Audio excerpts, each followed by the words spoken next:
Courage is not something that you already have, that makes you brave. Courage is not something that you already have that makes you brave when the tough times start. Courage is what you earn when you've been through the tough times and you discover they aren't so tough at all. Giants are not what we think they are. The same qualities that appear to give them strength are often the sources of great weaknesses. As the playwright George Bernard Shaw once put it, the reasonable man adapts himself to the world. The unreasonable one persists in trying to adapt the world to himself. Therefore, all progress depends on the unreasonable man. Legitimacy is based on three things. First of all, the people who are asked to obey authority have to feel like they have a voice, that if they speak up, they will be heard. Second, the law has to be predictable. There has to be a reasonable expectation that the rules tomorrow are going to be roughly the same as the rules today. And the third, the authority has to be fair. It can't treat one group differently from another.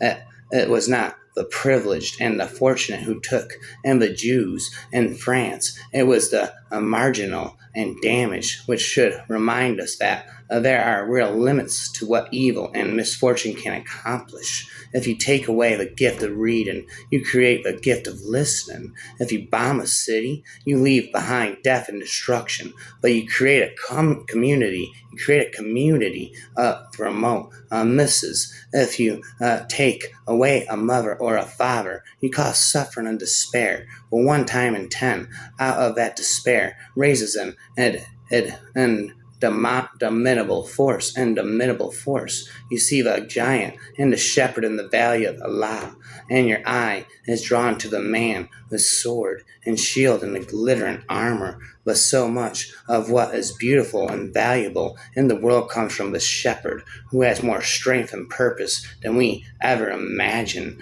Any fool can spend money, but to earn it and save it and defer a gratification, then you learn to value it differently.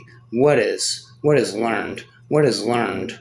What is learned out of necessity is inevitably more powerful than the learning that comes easily. We are, all of us, not merely liable to fear. We are also prone to be afraid of being afraid, and the conquering of fear produces exhilaration. The contrast between the previous apprehension and the present relief and feeling of security promotes a self-confidence that is the very father and mother of courage. You can't concentrate on doing anything if you are thinking what's going to happen if it doesn't go right. We spend a lot of time thinking about the ways that prestige and resources and belonging to elite institutions make us better off. We don't spend enough time thinking about the ways in which those kinds of material advantages limit our options. The excessive use of force creates legitimacy problems, and force without legitimacy leads to defiance, not submission. When people in authority want the rest of us to behave,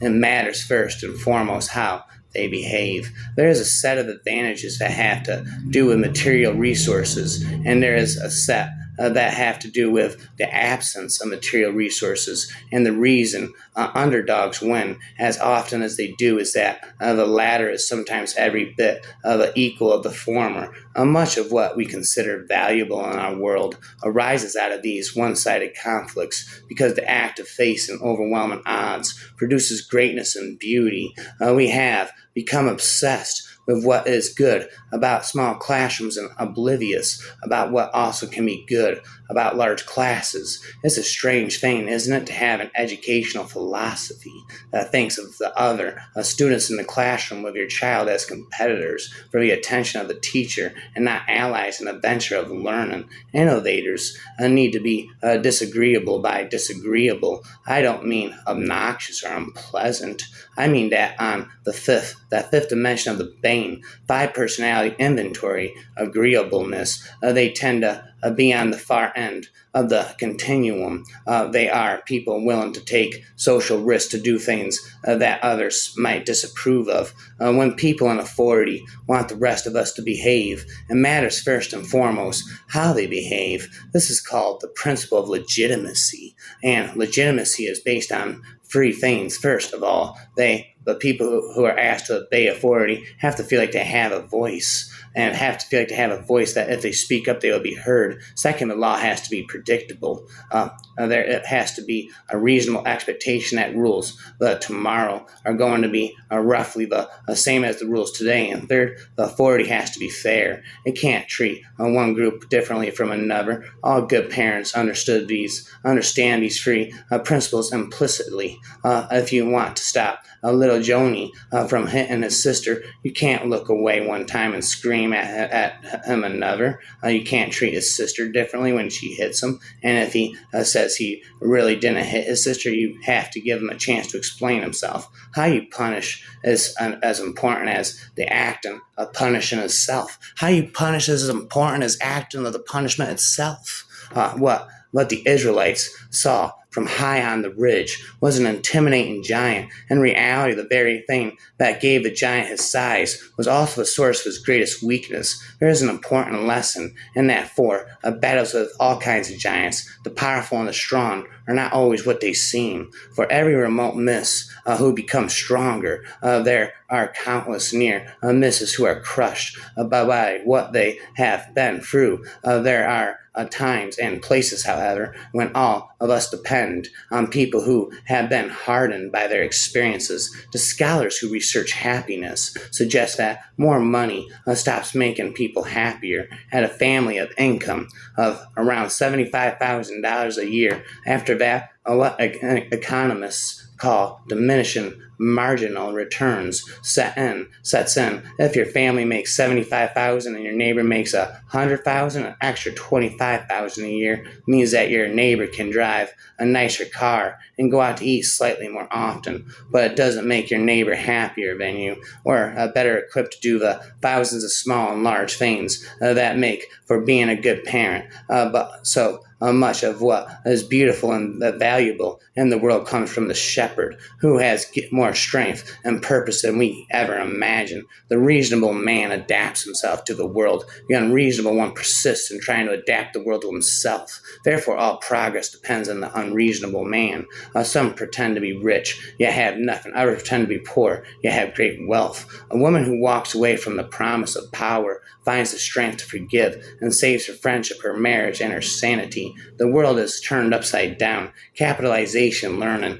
We get good at something by building on the strengths that we are naturally given. As it may be, matters how you feel about your abilities, your academic self-concept, and the context of your classroom shapes your willingness to tackle challenges and finish difficult tasks. It's a crucial element in your motivation and confidence. Those at the top, very top of the class, are going to face a burden that they would not face in a less competitive atmosphere. Citizens of happy countries have higher suicide rates than citizens of unhappy countries because they look at the smiling faces around them and the contrast is too great. Students at great schools look at the brilliant students around them, and how do you think they feel? The phenomenon of relative deprivation applied to education is called, appropriately enough, the big fish, little pond effect.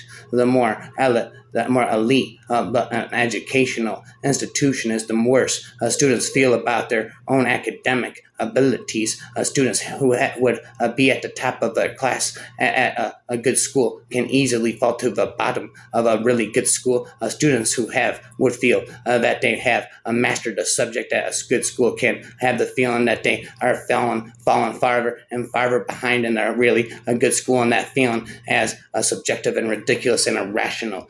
Gifted children and child prodigies seem most likely to emerge in highly supportive family conditions. In contrast, geniuses have a perverse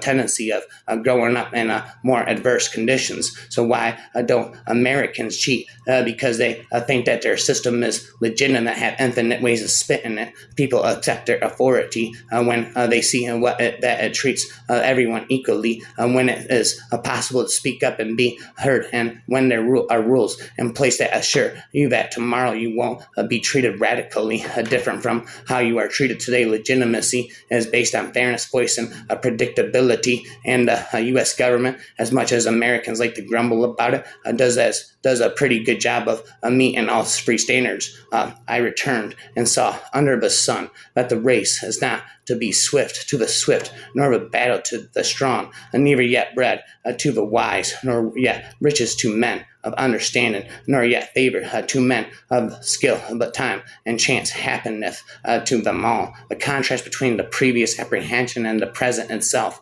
and feeling of security promotes a self-confidence that is the very father and mother of courage.